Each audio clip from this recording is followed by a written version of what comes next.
peternak atau petani itu kucel, kusem, gitu kan?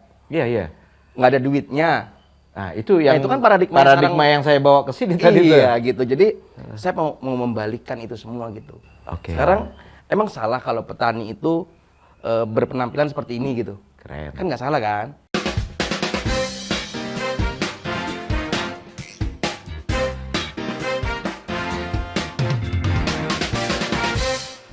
Kawan Minmot, kita ketemu lagi di Ngobsdul. Kali ini kita ngobsdulnya topiknya beda. Kita tentang peternakan. Kita akan nemuin anak muda, milenial, namanya Bayu Rizky Pradana. Orangnya keren. Dan jadi ambasador juga, ambasador peternakan ya? Kementerian Pertanian. Dari Kementerian Pertanian. Mas Rizky, apa kabar? Bayu dong. Mas Bayu ya panggilannya? Iya. Bayu. Nggak boleh nama kedua gitu? Nggak boleh nama. Rizky nama pertama sebenarnya. Rizky Bayu Pradana. Oh gitu? Iya, tapi teman-teman tuh biasa manggil Bayu. Ceritanya, ini peternakan namanya apa? Nama peternakan saya itu Sumber Rahmat Rezeki Farm. Sumber Rahmat Rezeki Farm. Kenapa namanya itu, Bos? Dulu sih awal mulanya tuh pengen nama yang ada dari nama saya sendiri gitu. Rizky. Okay. Jadi memang saya berharap tuh peternakan saya itu kedepannya bisa mendatangkan banyak rezeki, juga banyak rahmat gitu. Bukan untuk saya sendiri tentunya, tapi untuk karyawan saya, utamanya untuk keluarga saya gitu, juga warga-warga di sekitar. Ini wilayahnya apa nih? Lokasinya di mana? Ini tuh Desa Sukaresmi, Kecamatan Sukamakmur, Kabupaten Bogor. Kabupaten Bogor ya. Bukan Bekasi ini, Bogor. Bukan, masuknya ini Kabupaten Bogor. Oke. Dari nama itu juga mengandung doa berarti ya? Betul. Rahmat. Rahmat, minta rezeki. Nama, kalau nama sih udah ya. Iya. Doa, keren. Iya, penting kayak gitu ya. Penting. Nah, tapi sekarang semakin kesini tuh teman-teman lebih banyak dikenalnya dengan nama SRR Farm. SRR Farm, disingkat. Tapi tampilannya kayak bukan peternak nih, Mas Bayu. Boleh diceritain nggak nih? Boleh. Saya tadi ekspektasi nggak begini bentukannya gitu loh. Tiba-tiba, Jadi memang gimana ya? Sekarang itu kan paradigma yang berkembang di masyarakat Indonesia khususnya ya, bahwa peternak atau petani itu kucel, kusem, gitu kan? Iya. Nggak ada duitnya. Nah, itu kan paradigma yang saya bawa ke sini tadi tuh. Iya, gitu. Jadi saya mau membalikkan itu semua gitu. Sekarang emang salah kalau petani itu berpenampilan seperti ini gitu. Keren. Kan nggak salah kan? Iya. Gitu. Emang sekarang nggak boleh petani itu main laptop. Kan dulu kan cuma main cangkul doang kan? Gede-gede tangannya kan, kapalan kan? Iya. Gitu. Nah, jadi saya pengen merubah paradigma itu. Jadi supaya kalau nanti nih ada teman-teman semua yang mungkin mau melamar calonnya di depan mertua, jadi apa? Jadi petani. Aduh, dulu kan seperti itu. Sekarang saya mau berubah itu. Dia nggak percaya, masa kamu petani kayak gini? Ah, itu iya. Jadi saya mau merubah itu semua gitu. Itulah juga tujuan saya untuk tadi mengikuti yang ambasador Kementerian Pertanian. Jadi tujuannya itu untuk menggait lebih banyak lagi anak-anak muda nih, milenial, yang berkecimpung di dunia pertanian, peternakan khususnya. Gitu. Pemikiran itu ada sejak kapan tuh, Mas? Ingin merubah paradigma petani peternak Indonesia itu? Sebenarnya itu saya mulai merasakan itu tuh ketika di pertengahan ini ya, di pertengahan perjalanan saya menjadi seorang peternak itu, kayaknya kayak dianggap sebelah mata gitu. Jangan ngerasain sendiri. Saya ngerasain sendiri. Jangankan di lingkungan bermain gitu ya. Di lingkungan keluarga pun kan diragukan gitu. Bener lu mau jadi peternak kan gitu. Bener mau jadi petani. Jangan seperti itu paradigma yang terjadi gitu. Bukan hanya di lingkungan luar, tapi di keluarga sendiri pun seperti itu. Tapi kan dengan berjalannya waktu saya harus membuktikan bahwa menjalani usaha di dunia pertanian dan peternakan ini ternyata menguntungkan loh. Oke. Gitu, asalkan dijalani dengan manajemen yang baik. Seperti itu. Menguntungkan kok, sangat menguntungkan. Jadi dulunya apa? Atau keluarga nggak ada Dulu, keturunan? keluarga tuh nggak ada sama sekali keturunan petani atau peternak tuh nggak ada. Oh gitu. Baru saya sendiri. Makanya ketika saya memutuskan untuk resign dari pekerjaan saya sebelumnya, Apa tuh? dulu saya di perbankan, gitu, di perbankan, udah enak-enak kan di kantor ber-AC gitu, terus sekarang tiba-tiba balik haluan ke menjadi seorang peternak itu kan. Hijrah. Iya, Banting setir. Banting setir ke dunia peternakan itu. Heeh. Ya menjadi salah satu kekhawatiran gitu ya bagi keluarga khususnya. Yakin Karena kalau- paradigma itu tadi. Iya, karena paradigma bahwa peternak dan petani itu miskin. Itu mulai kapan? Memulai langsung banting setir apa belok Enggak. dikit-dikit dulu? Dikit-dikit dulu. Oke, bagaimana tuh? Dulu saya sambil kerja, itu saya memanfaatkan momentum Idul Adha. Jadi kalau Idul Adha itu kan banyak yang dijual tuh di pinggir-pinggir jalan, sapi, domba, Iya. kambing. Nah, kayak sekarang nih. Iya, saya mulai di situ dulu. Awalnya dulu saya ikut-ikutan dengan temen. Tahun 2018, Oke. saya masih kerja Di bank tuh ya. di bank. Kok menguntungkan gitu? Saya yang basicnya bukan peternak, yang nggak tahu sama sekali tentang domba, kambing itu, tapi kok bisa laku habis terjual? Itu kali pertama 2018. Kali pertama, itu dulu mulainya 40 ekor. Kali pertama saya 40 ekor habis ludes. Berarti kan saya melihat ini pasarnya sangat potensial gitu. Itu dalam berapa waktu tuh? Berapa hari gitu jualan? Lapak pinggir jalan Iya, lapak berarti? pinggir jalan. Oke. Itu saya mulai dari 10 hari. 10 hari ludes. 10 hari ludes. Gitu. Berarti pasarnya potensial kan? 40 ekor. 40 ekor. Apa yang dijual dulu? Kambing. Kambing. Iya. Kalau boleh tahu, saya nggak nanya nominal nih. Saya nanya persentasenya. Marginnya berapa persen? Nah, kalau untuk momentum Idul Adha ini, itu marginnya sangat luar biasa loh. Margin yang bisa kita dapat itu bisa 50% justru. 50% dalam 10 hari? Iya. Boleh dong saya nanya modalnya. Kalau itu nominal. Iya. 40 ekor berapa? Mancing nih pertanyaan. Jadi kalau Iya, kita biar teman-teman kawan-kawan Minmod kita bisa punya bayangan tuh. jadi gini, kalau kita ratakan ya satu ekor harganya 3 juta misalkan. 3 juta 40 Kali 40 120 gitu kan modalnya. Tapi kan ini juga nih jadi salah satu hal yang harus saya sampaikan ke teman-teman. Oke. Bahwa kalau mau memulai usaha tuh nggak harus dengan modal yang besar. Kita kan punya relasi, Punya teman. punya HP. Oke. Kenapa nggak kita manfaatkan dulu? Maksudnya paham nggak nih? Jadi gini, sebelum Idul Adha, Hamin 1 atau Hamin 1,5 bulan, saya tuh sudah mulai memasarkan hewan kurban saya. Oke. Barangnya belum ada, tapi saya sudah mencoba untuk memasarkan dengan press list lah. Misalkan bobot kambing sekian sampai sekian harganya sekian, sekian harganya sekian. Ke teman-teman terdekat dulu, ke saudara-saudara terdekat dulu. Bagian dari strategi marketing. Betul. Oke, terus. Itu yang bisa saya grab modalnya. Mereka DP kan? Gitu. Itu. Jadi kalau ditanya, wah modal lu dulu gede ya? Tadi saya bilang Enggak 120 juga. gede juga tuh. Kan orang DP. Ada yang DP 10%, 20%, bahkan ada yang bayar langsung lunas di awal. Oke. Itu yang kita manfaatin buat kita beli domba di akhir nanti 10 hari menjelang Idul Adha. Itu salah satu juga pendobrak paradigma. Yang Mas Bayu bilang tadi ini soal manajemen, mungkin soal marketing juga begitu. Soal kecerdasan, Iya. soal terobosan. Jam berpikir. terbang. Di dunia, saya kan dulu kan basicnya sales. Oke. Basicnya sales di bank itu saya basicnya sales. Jadi saya udah tahu nih cara menghadapi orang tuh kayak gimana, cara merayu orang seperti apa tuh udah tahu gitu. Kelebihannya di situ, Kelebihannya di Mas situ. Bayu sebagai peternak pemula. Iya.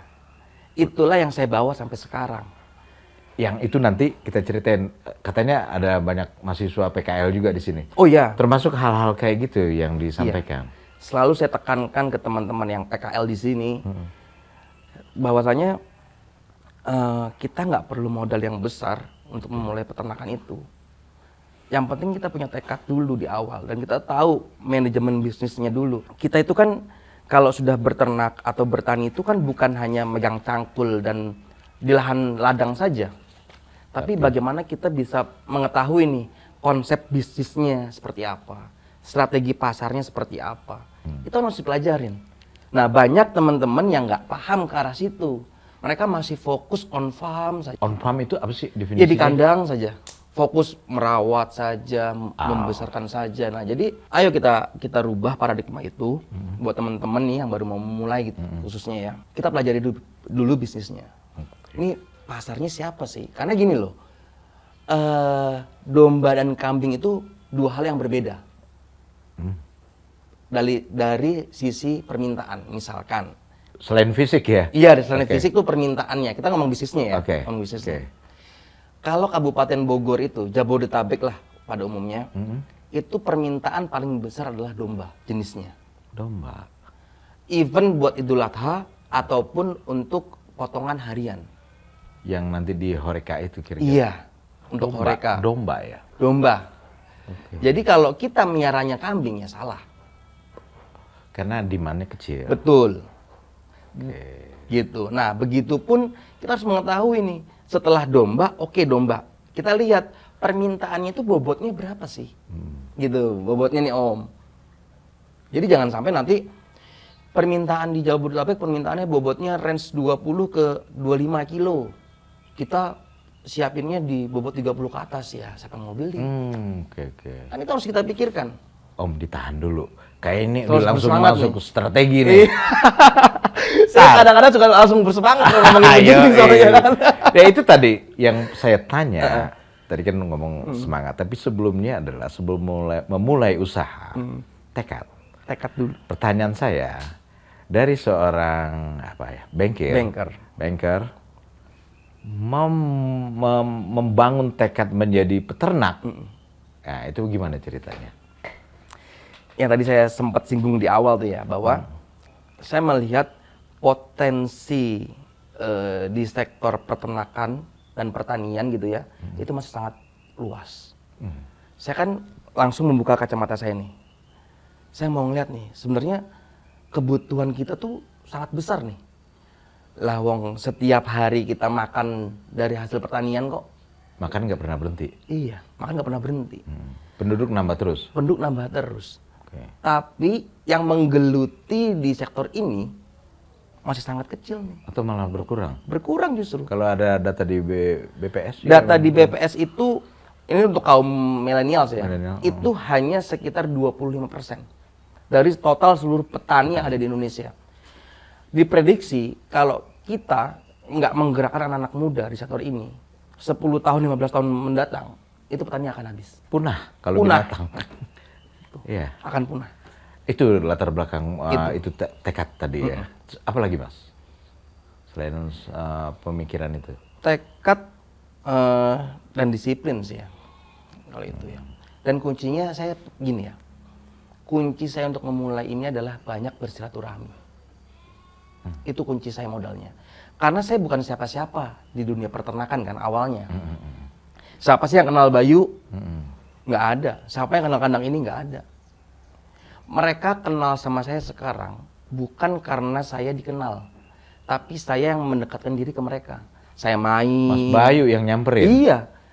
Dulu saya tuh selalu main sama teman-teman. Jadi kalau mereka kenal sama saya karena saya main ke tempat mereka. Apalagi basicnya sales. Iya. Kalau ngobrol enak. Enak. Sambil ngopi. Ngopi Kita dulu. ngopi dulu nih. Ngopi dulu. Bisa aja.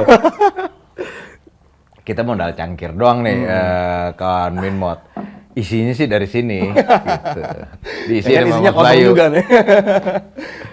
Oke. Gitu. Tekad sama disiplin menjalankannya. Memulainya ini mulai dari Bukalapak, ngelapak ya. Ngelapak. Berapa kali ngelapak sebelum resign? 2 kali. 2018, 19. Ada hambatan atau tantangan dari keluarga? Itu umur berapa ya berarti? Sorry, 34 ya. 33. 33. Udah berkeluarga dong? Sudah. Udah punya anak? Sudah. Nah, hambatannya apa ketika tiba-tiba hijrah, cabut dari sebuah kemapanan?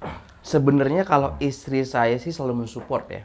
Walaupun mungkin dia agak-agak ragu nih gitu. Saya tahu ngeliat dari gelagatnya Gerak tubuhnya. ragu nih, tapi dia tetap mengikhlaskan gitu ya. Oke. Apapun pilihan Suami. kamu ya udah jalankan, yang penting fokus aja gitu. Tapi dari keluarga kayak orang tua, mertua itu kan, apalagi mertua ya, misalkan gini, aduh, Mertua ini penting nih posisi. penting gitu kan, yakin kan nih?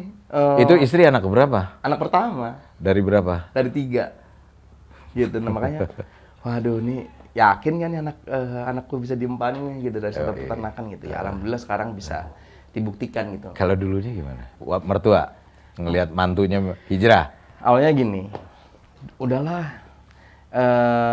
kalau bisa nanti dulu aja ditahan gitu. Bahasanya sih seperti itu. Padahal saya tahu tuh bahasanya bahasa larangan. Dia mungkin mau melarang tapi nggak enak kan. Iya. Gitu, tapi kan coba nanti dulu aja deh. Tahun depan lah atau tahun depannya Ulur lagi. waktu gitu. lah ya. Ulur waktu dulu nih, pinter kan bahasanya. Tapi saya udah memahami ini penolakan secara halus gitu. Tapi ya udah, saya buktikan Bismillah. Saya resign. Ya walaupun di awal memang sempet terjadi turbulence yang sangat luar biasa karena kan saya basicnya bukan di dunia peternakan. Saya rasa dengan menjual 40 ekor dan untung itu membuka peternakan itu lebih untung lagi. Ternyata enggak. Oh, beda lagi nih. Beda lagi ceritanya. Ngejual sama dengan beternak tuh beda lagi. Oke. Ternyata tuh beternak itu kita harus memahami manajemen SDM-nya, anak-anak kandang. Iya, itu lebih utama, lebih penting. Kenapa? Mereka basicnya juga bukan peternak. Oh gitu. Sorry, anak-anak di sini dari mana direkrut? Orang mana kira-kira? Orang-orang desa semua. Orang desa yang saya percaya untuk mengelola kandang.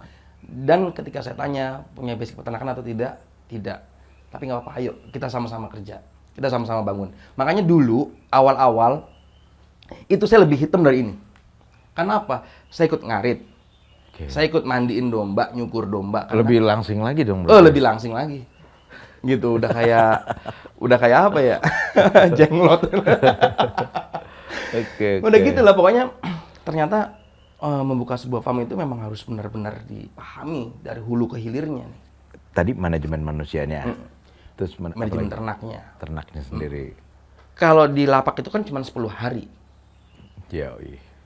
Domba atau kambing sakit terjual sudah alhamdulillah gitu ya, nggak ada beban lagi. Selesai. Tapi di sini kita kan nyari jangka waktu lama. Jadi kalau di sini ini breeding apa fattening atau Kita ada dua-duanya. Oke. Ada breeding, ada fattening. Tapi memang SRR itu memulainya dengan konsep fattening. Karena apa? Karena memang modal kita terbatas saat itu. Oh, kalau breeding lebih lama. Dia long last untuk perawatan. benar. Sampai anaknya lepas sapi itu lebih lama kan. Jadi kita perlu modal yang banyak kan untuk itu. Jadi untuk menutupi itu saya memulainya dengan fattening, dengan perputaran cepat. Nah, perputaran cepat itu harus saya pelajari juga tuh. Saya nggak bisa bilang fattening lebih susah daripada breeding atau sebaliknya, nggak bisa. Karena semua itu punya tingkat kesulitannya yang berbeda juga. Masing-masing kesulitannya. Jadi itu nggak ada tuh kalau misalnya peternak bilang, kalau misalkan, wah breeding itu yang hebat, fattening itu yang hebat, atau perah itu yang hebat, nggak bisa. Semua punya kesulitannya masing-masing. Gitu. Semua harus dipelajari. Semua harus dipelajari. Apalagi Mas Bayu nol nih. Nol. Pengetahuannya. Otodidak semuanya. Oke. Nah, dari fattening itu, saya udah mulai merasakan bahwa kayaknya kalau hanya fattening tantangannya kurang nih buat saya gitu. Otak saya nggak akan bisa berjalan lagi nih. Saya punya tantangan yang baru gitu. Karena udah merasa tahu, oh fattening itu seperti ini nih. polanya. Karena untuk menguasai satu bidang aja nih, saya fattening ya, itu saya perlu waktu 2 tahun tuh. Untuk sampai tahu nih, oh nih domba nih harus seperti ini. Pakan yang enak tuh seperti ini nih untuk mereka. Dengan iklim yang seperti ini, dengan suhu yang seperti ini, mereka cocoknya pakai pakannya apa. Nah itu udah tahu polanya. treatmentnya seperti apa sudah tahu. Itu dipelajari terus-menerus. Iya. Selama 2 tahun ketemu, Iya. mengerti polanya. Mengerti polanya. Kalau breeding?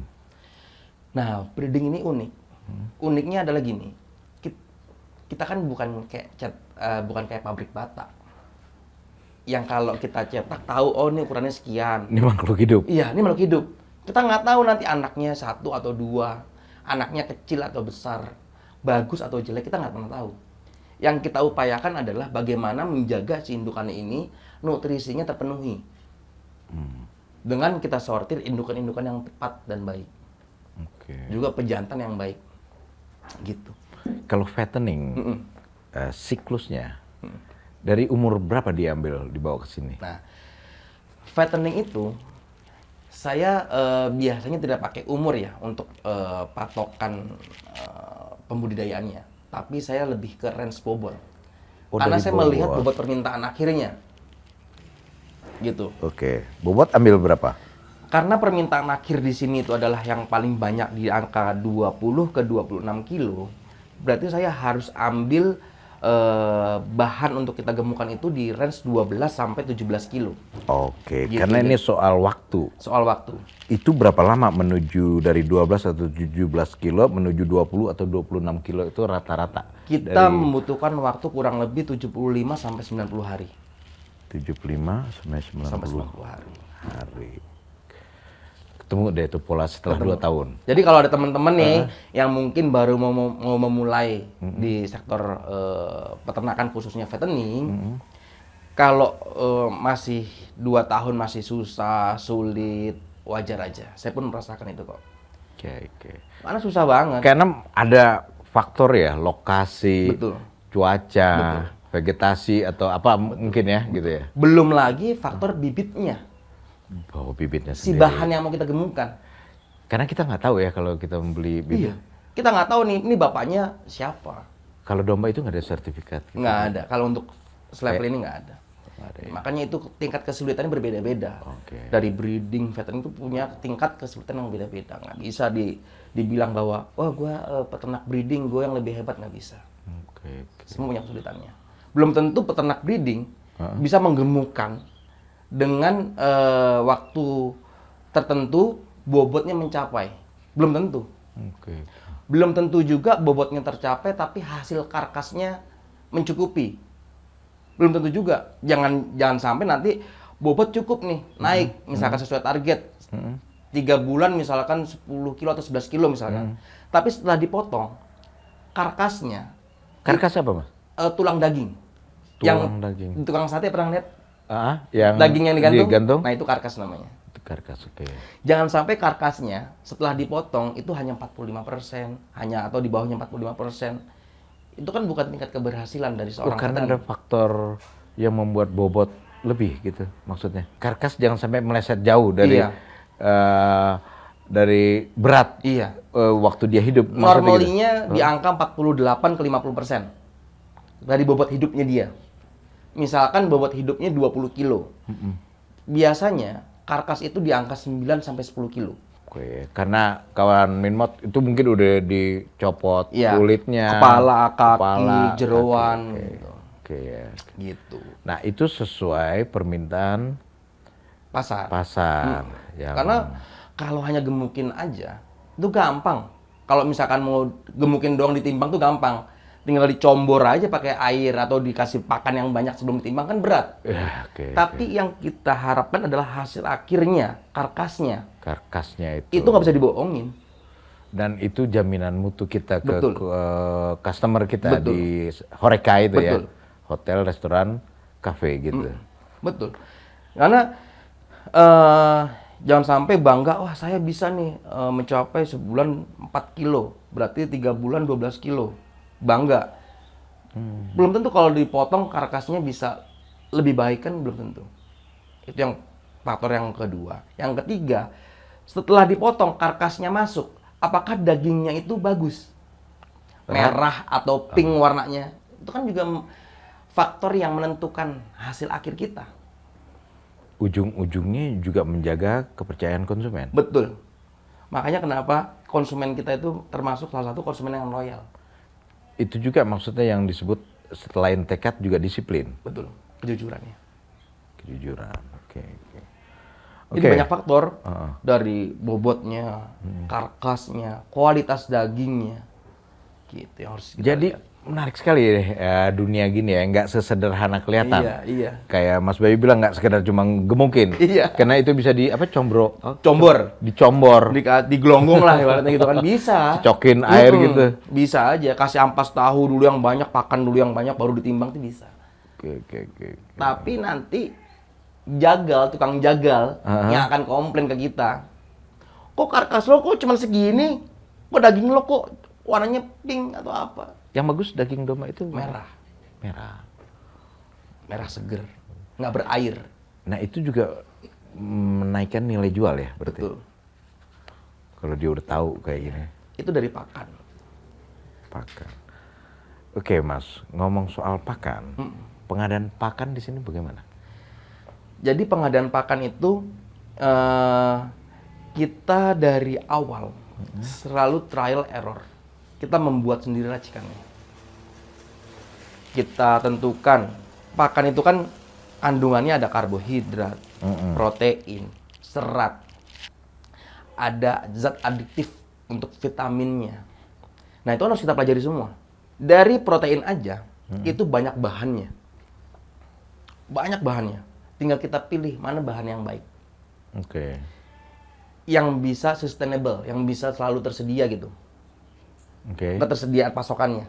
Oh itu perlu juga. Perlu diperhatikan. Bagus tapi jarang. Iya, susah repot juga nanti. kita. Kalau gonta-ganti pakan, pengaruh ke hewannya. Pengaruh ke apanya? Ke pertumbuhannya. Dan kualitas dagingnya Betul. juga. Jadi itu harus kita jaga terus sampai saat ini. Jadi semuanya harus istiqomah. Istiqomah. Iya. Soal pakan ternak juga gitu. Iya. Oke. Nggak bisa sembarang aja gitu. Nggak Ya? bisa. Nah, kalau pengadaan pakan ya harus konsisten, harus istiqomah. Itu didapat dari mana, Mas? Apakah punya pola juga di farm ini, di SRR Farm ini? Dulu saya karena memang basicnya bukan seorang peternak dan tidak menjalani pendidikan di dunia peternakan. Jadi saya belajarnya dari YouTube awalnya. Oke. Dari YouTube saya belajar. Belum punya farm, saya belajar. Setelah Idul Adha selesai, saya baru belajar. Nah, konsep belajar saya itu udah kayak saya kuliah. Sampai istri saya tuh marah gitu ya. Saya setiap hari kok main HP, lihat YouTube terus. Nah, itu saya pelajari ini berbeda dengan mungkin teman-teman yang lain. Kalau misalkan hari ini saya ingin tahu tentang pakan, mungkin 2-3 minggu, itu yang saya buka pakan aja terus. Tinggal saya klik pakan, kan keluar tuh banyak di YouTube. Dari farm A, B, C itu kan pasti beda-beda pakannya, polanya. Dan komposisinya pasti beda-beda kan. Saya pelajari. Kira-kira pakan yang efektif itu apa? Terus dari situ saya juga bersilaturahmi yang tadi saya ceritakan di awal ke teman-teman yang lain. Oke. Tentunya yang bermain fattening juga. Kalau saya bersilaturahmi ke tempat yang main breeding, pasti akan beda ilmunya. Beda lah pasti. Beda ilmunya. Oke, iya. Dari teman-teman yang bermain fattening, saya langsung terjun langsung di lapangan, saya ngeliat, oh ini dombanya bagusnya seperti ini. Oh pakannya pakainya ini. Hasilnya seperti ini. Itu bisa saya lihat langsung. Makanya saya paling nggak suka kalau sekarang itu ada teman-teman yang bertanya atau diskusi itu kita nggak kenal sama sekali ya. Terus tiba-tiba dia yang WA saya atau hubungin kami di sini nanya, Mas, bagaimana sih pakannya? Bagaimana sih ini? Saya paling nggak suka. Bukan berarti saya sombong untuk memberitahu, memberi ilmu. Enggak. Tapi saya untuk mengetahuinya itu aja saya mesti banyak bersilaturahmi. Lah, kok lu yang mau belajar nggak mau bersilaturahmi gitu loh. Itu yang saya paling nggak suka. Jadi, ayo kita sama-sama bersilaturahmi gitu ya. Untuk meningkatkan ilmu kita kan, kita sadar nih bahwa ilmu kita terbatas gitu. Oke. Kalau hanya saya aja yang yang suka bersilaturahmi sama teman-teman, nontonin YouTube setiap saat, itu belum 100% masuk di kepala saya. Belum, iya. Apalagi mereka yang nanya hanya by WA kan, saya rasa kurang gitu. Jadi saya rasa itu juga ada manfaatnya di social life atau social connectivity kita. Betul. Yang membangun network. Betul. Dengan silaturahmi. Betul. Datengin gitu, Betul. nggak sekedar online aja. Betul. Engagementnya beda. Oke. Karena apa? Peternak-peternak yang saya dulu datangi, itu kan menjadi partner bisnis kita juga saat ini. Menjadi begitu akhirnya. Betul. Itulah sistem yang saya bangun. Saya Manajemennya perkuat begitu. akarnya dulu nih. Jadi sebelum saya buka farm itu relasi saya sudah banyak. Saat saya buka farm, saya nggak bingung. Gue harus mau jual kemana nih? Iya kebayang ya. Tiba-tiba buka farm, habis itu baru bengong. Ini harus kemana gue ya? Gitu. Rata-rata gitu.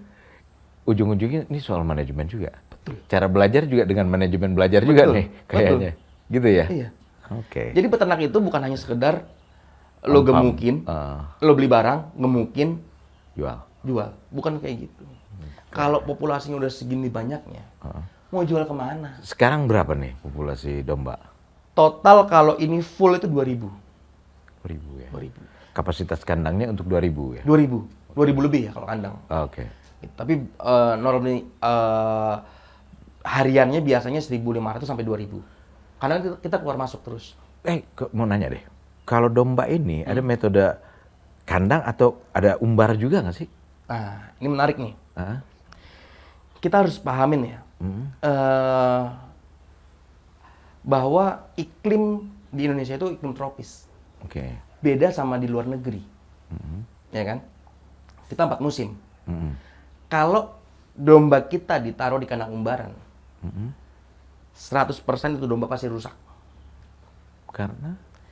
Kelembapannya tinggi. Saya orang yang nggak mau katanya. Saya coba sendiri tuh. Oh, itu udah dicobain.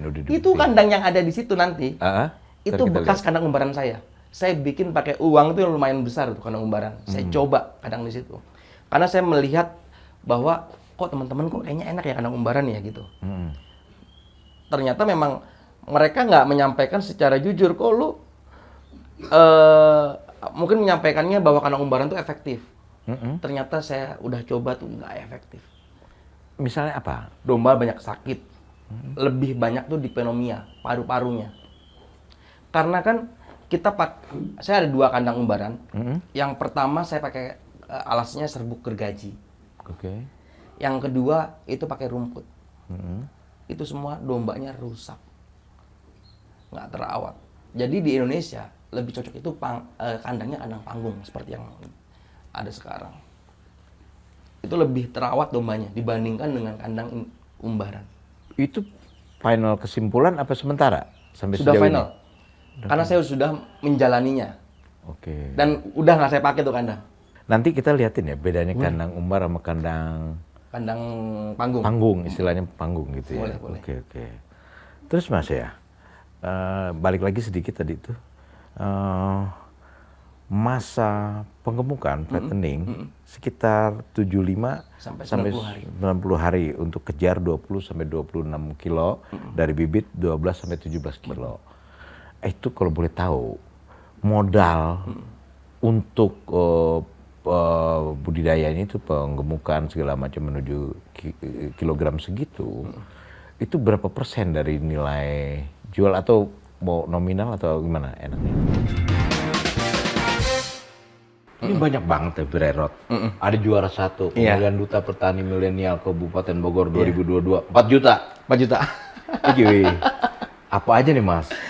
Gimana caranya bisa dapat ginian semuanya nih Mas? Jadi sebenarnya kalau ini tuh kan hampir setiap wilayah ya. Rata-rata dia punya mendaulatkan duta-dutanya. Oke. Karena memang sekarang kan pemerintah itu sedang menggaungkan nih tentang petani milenial gitu ya. Nah, jadi saya dulu dipanggil ngikutin ajang pemilihan duta petani milenial Kabupaten Bogor. Alhamdulillah saya juara 1. Dipanggil itu karena udah mulai dikenal. Iya. Luar biasa. Sudah mulai dikenal. Jadi memang saya tujuannya bukan saya yang mendekatkan mereka, tapi saya pengen mereka tuh yang coba mendekatkan kita lah. Kalau rata-rata yang di sini itu, saya ngisi acara biasanya. Ngisi acara di suatu seminar atau pelatihan gitu. Oh, udah sering Nah, diundang. ini kita dari Pak Jan S. Marinka, itu Inspektorat Jenderal Kementerian Pertanian. Itu waktu itu acaranya di Makassar. Oke. Ini di Makassar. Kalau ini dari IPB, saya ngisi di IPB. Ini di Brawijaya, Malang. Malang. Ini di Padang. Padang nih, rumah Ya, saya ngisi Bojong. di Padang. Kalau ini dari saya ngisi di Surabaya. Itu juga saya lihat tuh. Selempang, kalau itu selempangnya. Itu selempang. apa tuh? Nah, ini foto-foto aja sih, foto-foto dengan Kegiatan ya. kegiatan bapak-bapak, Kegiatan. ibu-ibu, petinggi-petinggi dari kementerian. Kebanyakan narasumber, jadi narasumber di sini. Narasumber, terus kunjungan biasanya. Kunjungan. Ini kan kunjungan dari Ketua DPRD Kabupaten datang ya. Bogor, betul. kunjungan Oke, ya. oke. Kesini ini dari Kepala Pusat Pendidikan Pertanian, kunjungan juga ke sini gitu. Terus saya lihat ada plakat-plakat itu tuh apa tuh Mas? Apa nih? Mana? Oh ini yang ambasador. ya, ini selempang kita waktu Ini saya apa nih Mas? Yang ambasador. waktu ini? saya dikukuhkan menjadi yang ambasador Kementerian Pertanian Republik Indonesia. Nah, sekarang terus ada mural lagi nih. Nah, ini murah. Nah, mural ini apa nih dibikin kayak gini nih? Nah, Apa jadi sih, mau ngapain jadi sih bikin ginian? Ini tuh punya konsep ya. Kalau kita lihat konsepnya adalah warung sate. Jadi konsep ini adalah Tugu Tani tadinya ceritanya. Oh, Ya. Tugu Tani. Ya. Oke. Ini Tugu Tani kita. Heeh. Ya kan? Di sana ada logo Kementerian Pertanian bahwa memang kita semua di sini harus fokus ke Kementerian Pertanian. Dan kalau lihat di sini anak muda pakai topi camping ya. Tapi masih megang laptop. Laptop. Di sini ada IG, ada YouTube. Gitu. Jadi petani nggak boleh megang cangkul. Megangnya laptop sekarang. Karena zaman sudah modern. Terus kita beternak itu nggak boleh main di hulu aja. Nggak boleh main di hulu aja. Mainnya di hilir. Sampai di sini. Ya. Horeca, Sampai di tempat Horeca. sate, Iya. warung sate. Karena untung yang paling besar adalah main di hilir. Tapi kita tidak boleh meninggalkan hulunya. Istilahnya itu hilirisasi. Betul. Iya. Iya. Jadi konsep hilirisasi itu memang benar. Iya. Menambah nilai ekonomis. Betul. Berkali lipat. Betul. Berapa kali lipat? Wah, bisa berkali-kali lipat. Kalau dari domba aja deh, kira-kira. Ya, satu ekor domba kalau misalkan hanya dipotong, Potong doang. mungkin 1 juta mungkin ya, satu Kalau ekor. dari satu ekor Kalau jadi dijadikan satu ekor itu dijadikan sate, itu bisa 2 juta, 3 juta loh hasilnya. Nggak ada yang kebuang tulangnya jadi sop. Ya kan? Kulitnya bisa dijual. jadi nggak ada cerita lagi Nggak dengan ada. ngejual bahan mentah doang. Iya. Harus hilirisasi. Iya, kita harus seperti itu sekarang. Jadi jangan pernah berpikir bahwa petani itu tadi miskin, untungnya dikit. Untungnya bisa banyak karena kita main hilirisasi dan main di teknologi. Ya, oke. Walaupun kita tetap pakai camping. Sama ini manajemen. Iya. Manajemen. Nah, ini Young Champion. Jadi Young memang Champion. yang muda tuh harus jadi juaranya. Oke, kawan Minmot. Kita lihat bagaimana Mas Bayu ngebangun usaha peternakannya dari nol, dari nggak punya modal, kumpulin, nggak punya ilmu, belajar, nyambangin segala macam ya. Belajar semuanya. Itu juga selain hewannya sendiri sebagai komoditas, tapi juga memanage orang-orangnya yang bekerja di sini. Nggak jadi itu. Jadi rasa kekeluargaan juga ngebangun building team di sini. Betul. Dadah.